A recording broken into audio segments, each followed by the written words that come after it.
welcome to my channel. Subscribe, listen, and enjoy my stories every day.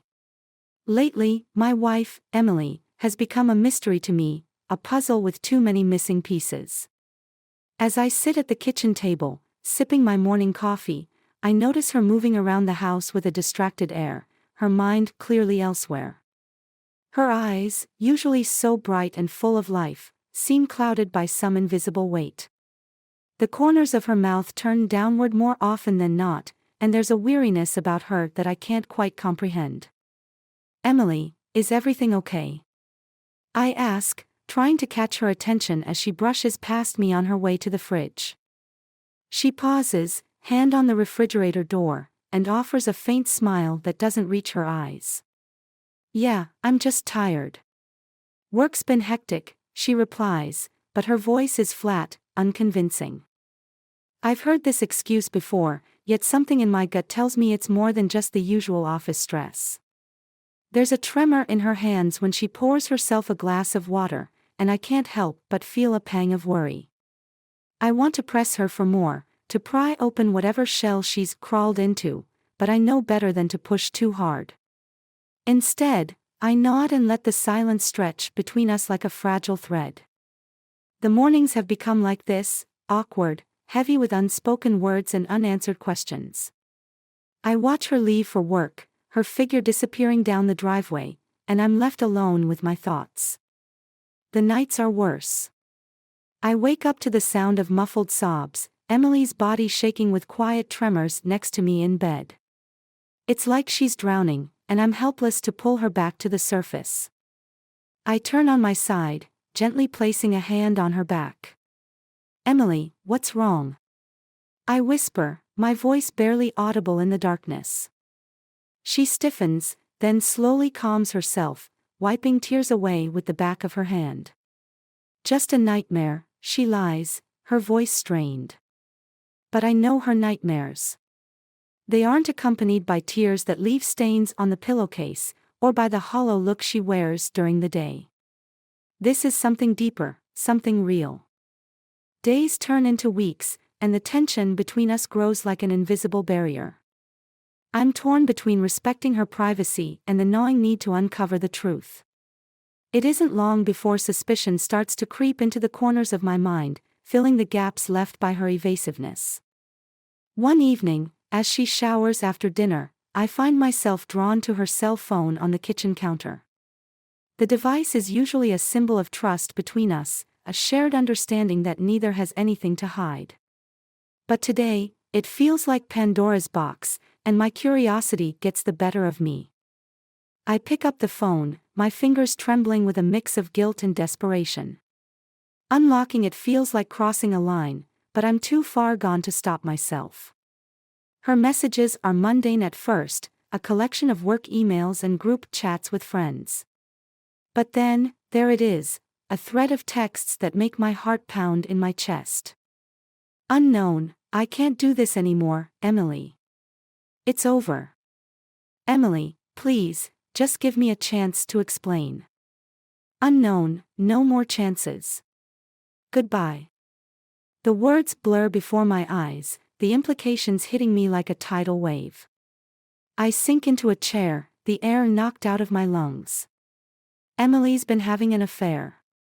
The realization is a sharp knife, twisting with every heartbeat. The sound of the shower stops, and I barely have time to put the phone back before she emerges, wrapped in a towel, her hair dripping wet.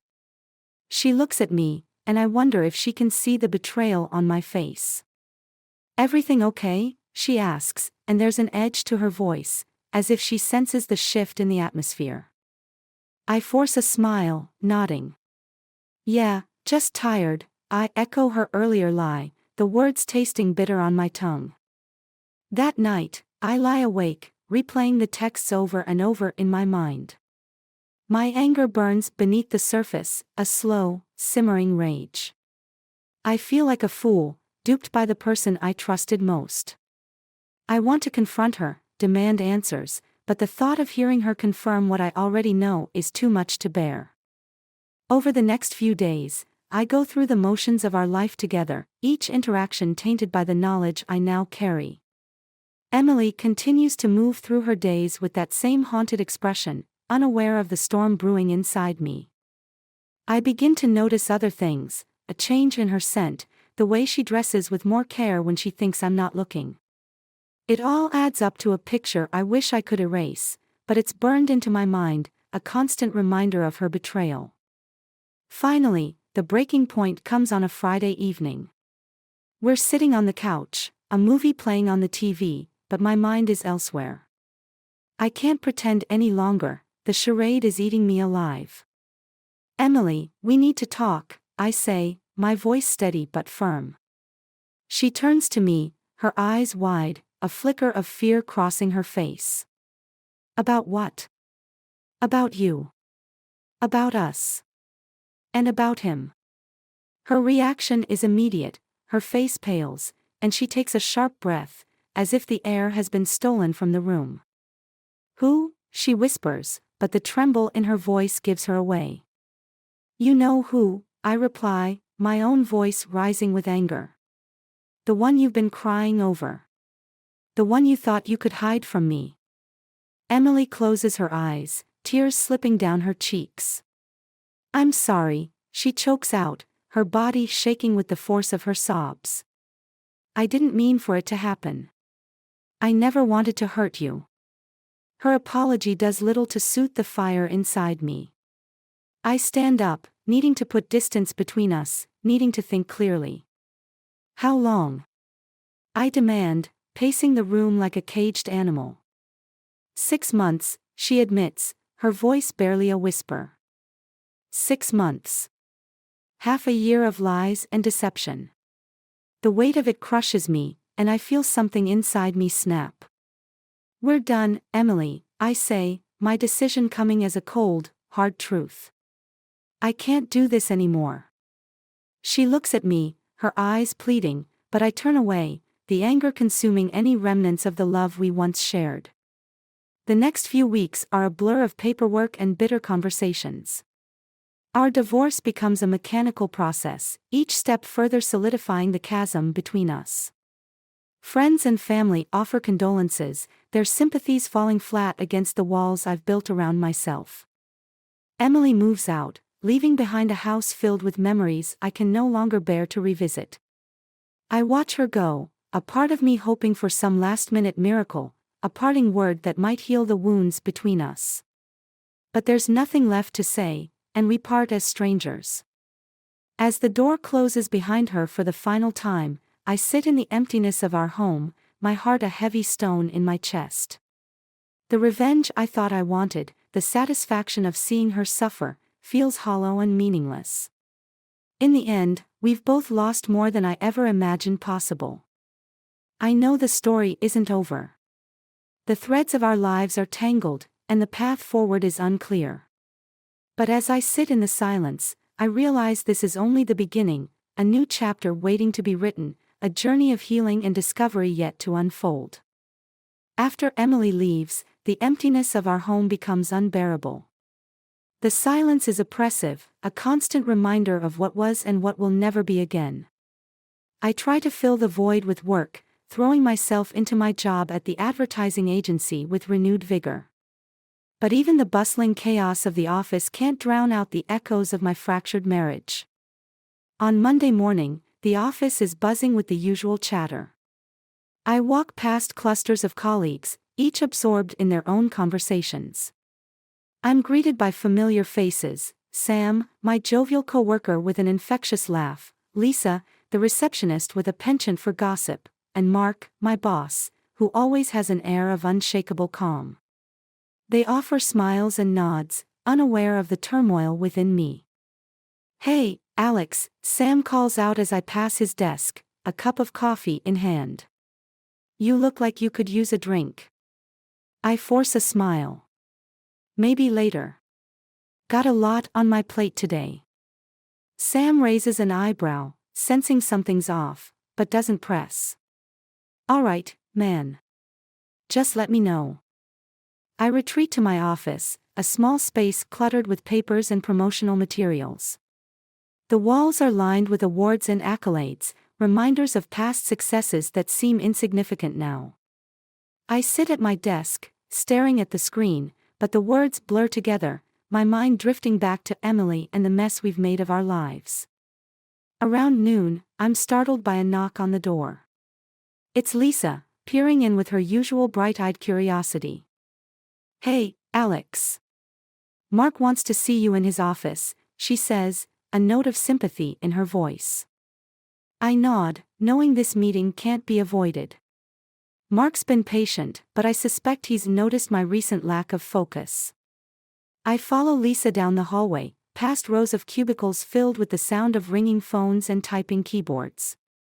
Mark's office is spacious, decorated with modern art and floor-to-ceiling windows that offer a panoramic view of the city. He stands as I enter, gesturing for me to take a seat. "Alex, good to see you," he says, his tone warm yet serious. "How are you holding up?" I shrug, unsure how to answer. "I've been better." He nods, leaning back in his chair. "I heard about the divorce. I'm sorry you're going through this. If you need time off, just say the word." "I appreciate that, Mark. Really. But I need the distraction right now. Keeping busy helps." He studies me for a moment, his gaze assessing. "All right, if that's what you want. But make sure you're taking care of yourself too. We have a big pitch coming up, and I need you at your best."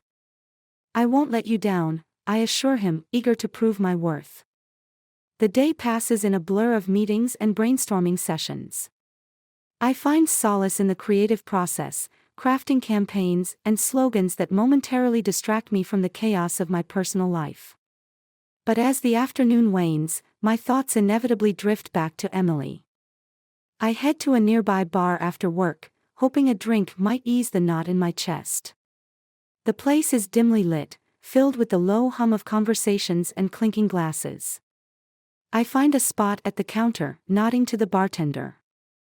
"Whiskey, neat," I order, watching as he pours the amber liquid into a glass.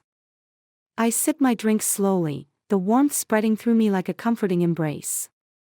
I'm lost in thought when someone slides onto the stool beside me. "Mind if I join you?" a woman's voice asks. I turn to see a familiar face, Anna, one of Emily's closest friends. Her presence is unexpected, a stark reminder of the life I'm trying to leave behind. "Anna," I acknowledge, trying to hide my surprise. "It's been a while." She offers a sympathetic smile, her eyes soft with understanding. "I heard about everything. I'm really sorry, Alex." I nod, taking another sip of my drink. "Yeah, it's been rough." She hesitates, as if weighing her next words carefully. "Emily's a mess, you know. She regrets what happened." A part of me bristles at the mention of Emily, but another part, one that's harder to ignore, feels a pang of curiosity. "Regret doesn't fix anything, Anna." "I know," she says gently, "but maybe it's worth knowing that she didn't mean for things to end this way." I let out a heavy sigh, the weight of my anger and hurt pressing down on me. "Did she tell you why she did it?" Anna looks down, tracing the rim of her glass with her finger. "Not everything. Just that she felt lost and made a terrible mistake." We sit in silence for a moment, the unspoken words hanging between us like a fragile thread. I want to lash out, to blame Emily for everything that's gone wrong, but a part of me wonders if I've been too quick to judge. "What about the guy?" I finally ask, unable to keep the bitterness from my voice. "The one she was seeing." Anna hesitates again, her eyes meeting mine with a seriousness that catches me off guard. "I don't know much about him, just that he was someone from her past." Her words plant a seed of intrigue, a mystery I hadn't anticipated. Who is this man, and what hold does he have over Emily? As the evening wears on, Anna and I talk more, slipping into a familiar camaraderie that makes the night less unbearable. She tells me about her life, her work, and the things that keep her going. I find comfort in her presence, a reminder that not everything in my world is broken. Promise me you'll take care of yourself, she says as we part ways outside the bar, the cool night air wrapping around us. I nod, a genuine smile tugging at my lips for the first time in weeks. I promise. The next morning, I wake with a clearer mind, determined to uncover the truth behind Emily's affair. I start by combing through old photos and messages, looking for any clue that might lead me to the man who's disrupted our lives. I call my brother, Ethan, for help. He's a tech whiz, someone who can find information most people can't. We meet at a cafe, the smell of freshly brewed coffee enveloping us as we settle into a corner booth. All right, spill it, Ethan says, leaning back in his chair with an eager grin. What do you need me to do? I slide my phone across the table, open to the text messages that shattered my marriage. I need to find out who this is, I say, pointing to the unknown number. Ethan examines the screen, his fingers tapping rapidly as he pulls up a series of apps and websites. I watch him work, a mix of hope and apprehension churning within me. Give me a second, he mutters, his eyes focused on the task. Let's see what we can dig up. The minutes stretch, my anticipation growing with each passing second. Finally, Ethan looks up, a triumphant glint in his eyes. Got it, he says, turning the phone back toward me. I stare at the screen, my heart skipping a beat. The name displayed there is familiar yet unexpected, Ryan Matthews. Ryan was an old college friend of ours, someone we'd lost touch with over the years. His reappearance now, in the middle of this chaos, raises more questions than answers. Why Emily? Why now? I thank Ethan and head home, my mind racing with possibilities. As I sit in the dim light of my living room, the pieces of the puzzle start to shift and align, revealing a picture I never saw coming. This revelation isn't the end, it's just the beginning of a deeper mystery, one that could unravel more than just the story of my marriage. As the night deepens, I resolve to confront Ryan, to uncover the truth behind his connection to Emily. The intrigue of the past mingles with the uncertainty of the future, setting the stage for a confrontation that promises to be as enlightening as it is painful. I brace myself for what's to come, knowing that whatever I discover will change everything.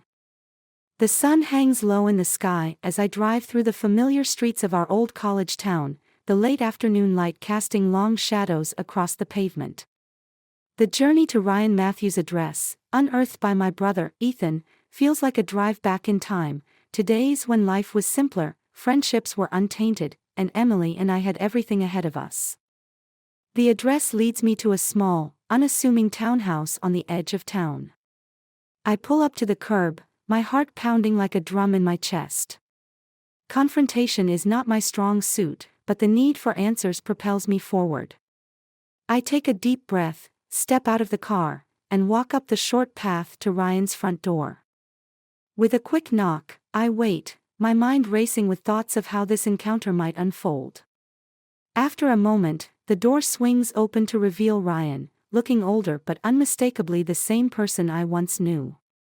His surprise at seeing me is evident, his eyes widen slightly, and he hesitates before speaking. Alex? Wow, it's been a long time, Ryan says, his voice tinged with both nostalgia and apprehension. Yeah, it has, I reply, forcing a smile that doesn't quite reach my eyes. Mind if I come in? He hesitates, glancing back into his house as if weighing his options. Finally, he nods and steps aside, allowing me to enter. The interior of his home is neat and sparsely decorated, with a few framed photos on the walls. I catch a glimpse of one featuring him and Emily, laughing together at some long-forgotten party. The sight of it stirs a mix of emotions in me, anger, betrayal, but also a lingering sense of confusion. So, Ryan begins, his tone guarded, "What brings you here, Alex?" I look him square in the eye, determined to keep the encounter civil, at least for now. "I know about you and Emily," I say, watching for his reaction. His face falls, and he takes a slow, deliberate breath before responding. I figured you'd find out sooner or later. Why, Ryan? I demand, my voice rising. Why now, after all these years? We were friends. He runs a hand through his hair, his expression pained. It's not as simple as it seems, Alex. I didn't set out to hurt you, or her. Then explain it to me, I challenge, trying to keep my composure. Help me understand why you thought this was okay. Ryan looks away, the weight of his guilt visible in the tension of his shoulders. We reconnected at a college reunion last year. Things were rocky between her and you, and we just clicked again. It wasn't supposed to go anywhere. But it did. His words hang in the air, each one a blow to the fragile remains of my marriage. I shake my head, struggling to comprehend how someone I once considered a friend could betray me so thoroughly. You know what this has done to us? I ask, my voice barely a whisper. Do you even care? Ryan meets my gaze, his eyes filled with regret. I care, Alex. I care more than you know. But what's done is done. Emily and I both made mistakes, and now we're paying for them. His admission does little to ease the anger boiling inside me. I stand up, pacing the room as I wrestle with the urge to lash out, to demand retribution for the pain they've caused. But I know violence isn't the answer. Instead, I focus on finding a way forward, a way to rebuild what's been shattered. Did you love her? I ask suddenly, the question catching even me by surprise. Ryan looks down, a long pause stretching between us. I thought I did, at first. But I realize now it was more about reliving the past, trying to recapture something I lost. His honesty is both brutal and relieving. It confirms what I've suspected, that Emily's affair was born of nostalgia and weakness, not a deliberate attempt to destroy our life together. And Emily? I press, needing to understand her side of this tangled web. What does she feel for you? He hesitates, choosing his words with care. She was confused, torn between what we had and what she thought she wanted. But ultimately, she chose you, Alex. Even after everything, she chose you. His confession leaves me reeling, a mix of relief and heartache coursing through me. The knowledge that Emily ended things with Ryan, that she chose to try and repair our broken marriage, is both comforting and painful. It's a small beacon of hope, flickering in the darkness of betrayal.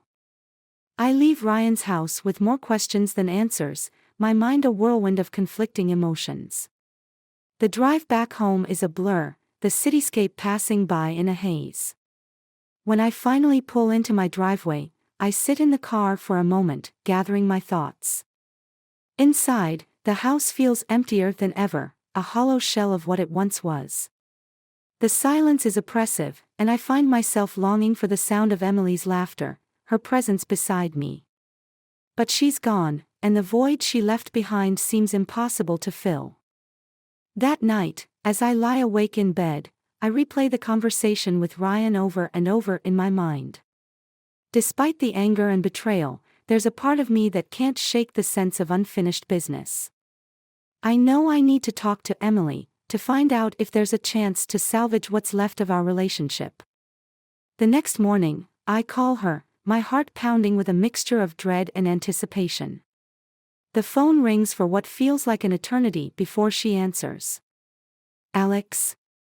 Her voice is cautious, unsure of my intentions. Emily, can we talk? I ask, hoping she can hear the sincerity in my voice. I need to understand.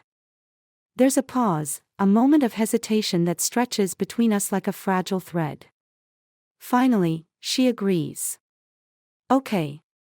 Let's meet at the park. It's neutral ground. The park is a familiar place, a setting of countless memories from our early days together. As I walk along the winding paths, I spot Emily sitting on a bench beneath a large oak tree. She looks up as I approach, her expression a mixture of guilt and hope. Thank you for coming, she says softly as I sit down beside her. I nod, unsure where to begin.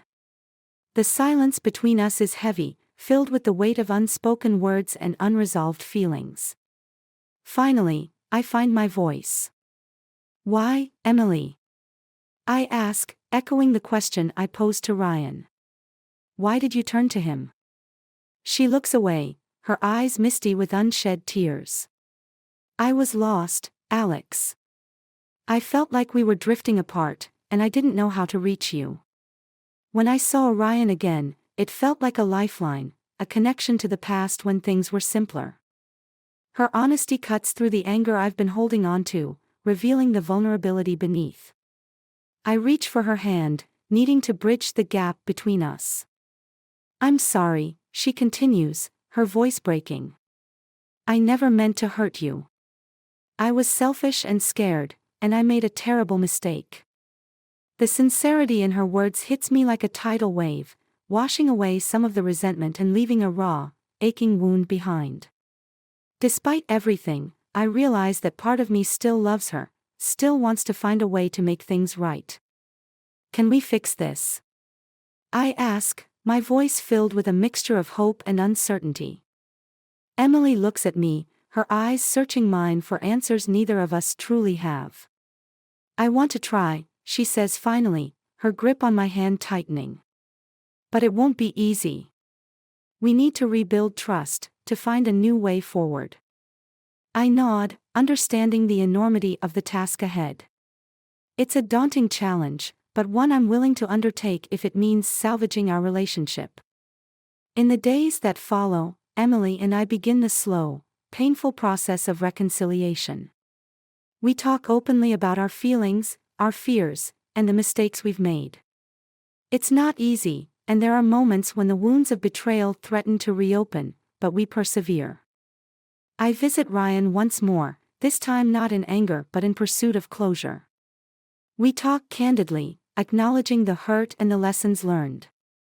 I realize that while his betrayal cut deep, it was also a catalyst for change, a chance for Emily and me to confront the issues we'd been avoiding for far too long. As summer turns to fall, the leaves begin to change, mirroring the transformation happening in our lives. Emily and I find a new rhythm, a tentative peace built on the ashes of our past. It's a fragile truce, one that requires constant nurturing and honesty, but it's a start. The intrigue of our past lingers, a shadow that will always be a part of our story. But as we stand together beneath the golden canopy of autumn, I know that we're stronger for having faced the storm. Our journey isn't over, but we're ready to face whatever comes next, together. The chill of autumn deepens as October arrives, painting the city in shades of orange and gold. Emily and I have been slowly finding our footing, navigating the rocky terrain of our reconciliation. Each day brings new challenges, but also moments of unexpected closeness that remind us of why we fell in love in the first place. Yet, beneath the surface, an undercurrent of doubt remains. I've pushed the questions to the back of my mind, focusing instead on the work of rebuilding what was broken. But a nagging voice inside me whispers that something is still amiss, that the story Emily and Ryan told me is incomplete. It's a Friday evening when I receive a call that shatters the fragile peace we've been trying to maintain. I'm at the office, wrapping up a late project, when my phone buzzes with an unknown number. Normally, I'd ignore it, but something compels me to answer. "Alex," the voice on the other end is familiar, tinged with urgency. It's Anna, Emily's friend, the one who first warned me of her affair. "Anna. What's going on?" I ask, a pit forming in my stomach. "We need to talk. It's about Emily. I should have told you earlier, but..." Her hesitation sends my mind racing. "What is it, Anna? Just tell me." "Emily's been lying, Alex. There's more to the story than you know. Can you meet me?" We meet at a quiet cafe on the outskirts of town, a place I've never been before. The atmosphere is tense, the air thick with anticipation as I approach Anna, who's already seated at a corner table. "Thank you for coming," she says, her voice low as I sit down across from her. Her eyes are filled with guilt, as if she's carrying a secret that's been eating away at her. Anna, what is it? I ask, my patience wearing thin. What haven't you told me? She takes a deep breath, looking around as if ensuring no one is listening. I didn't want to get involved, but I can't keep quiet anymore. Ryan wasn't the only one. The words hit me like a sledgehammer. I stare at her, disbelief turning into a cold, simmering anger. What do you mean? There's another man, Alex, she explains, her voice trembling.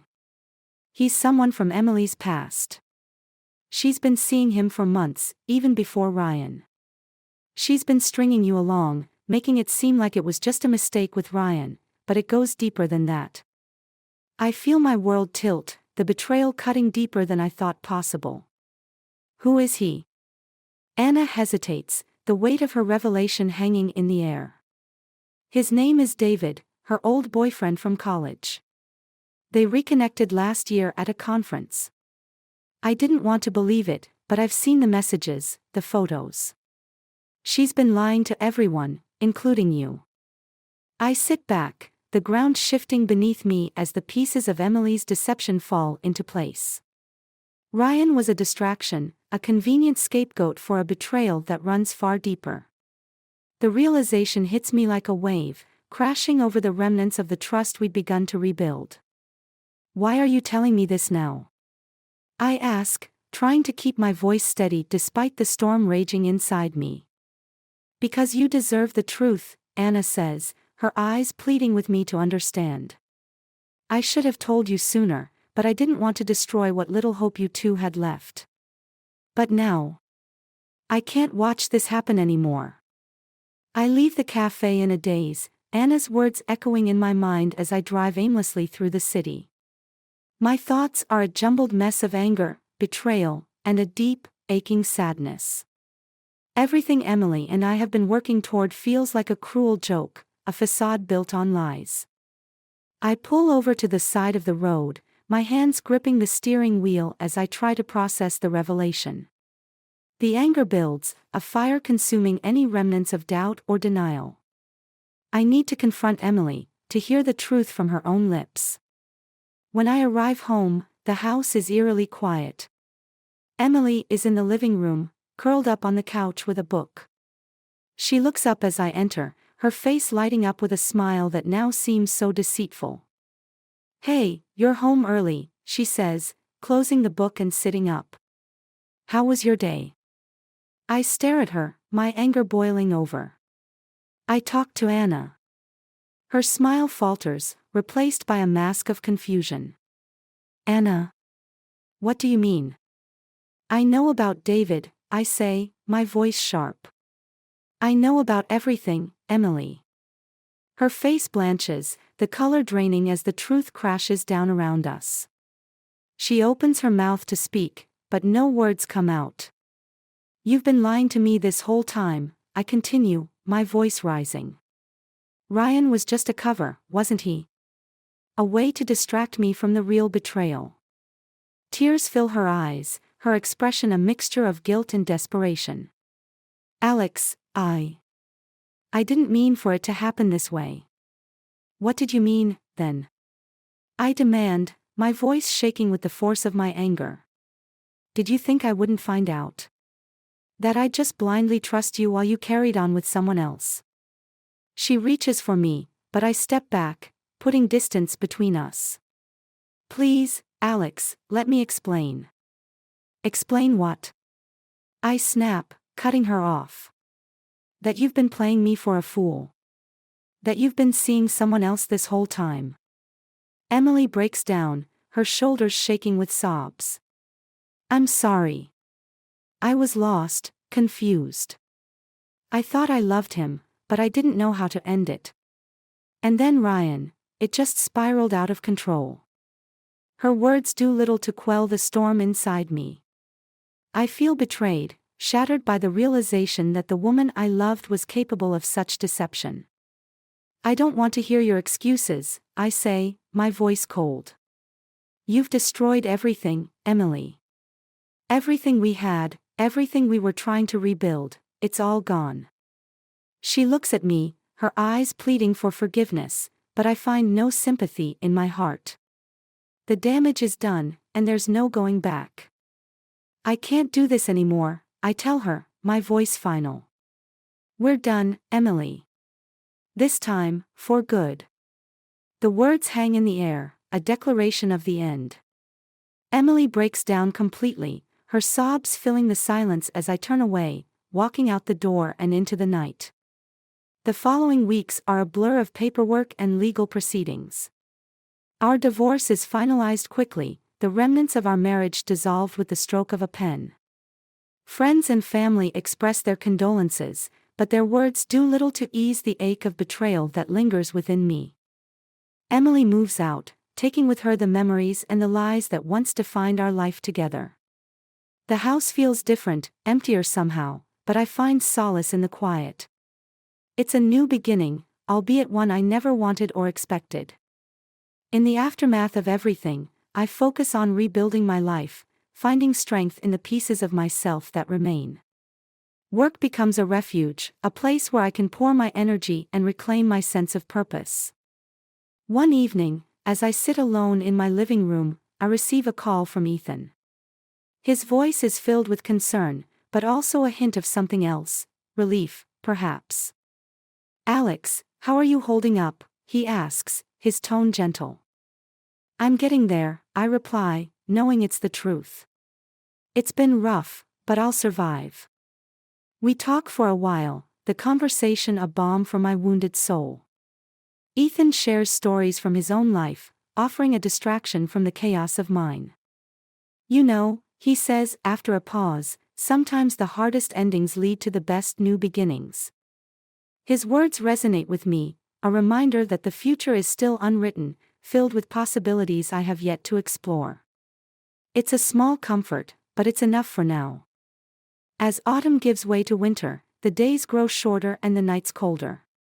But within me, a spark of hope begins to flicker, a belief that, despite the betrayal and the heartbreak, I can rebuild, move forward, and find happiness once more.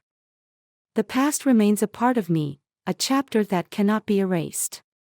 But it's also a lesson, a reminder of the resilience that lies within. With time, the wounds will heal, and the scars will become a testament to the strength I've found in the face of adversity. As I stand by the window, watching the first snowfall of the season, I take a deep breath and embrace the uncertainty of the future.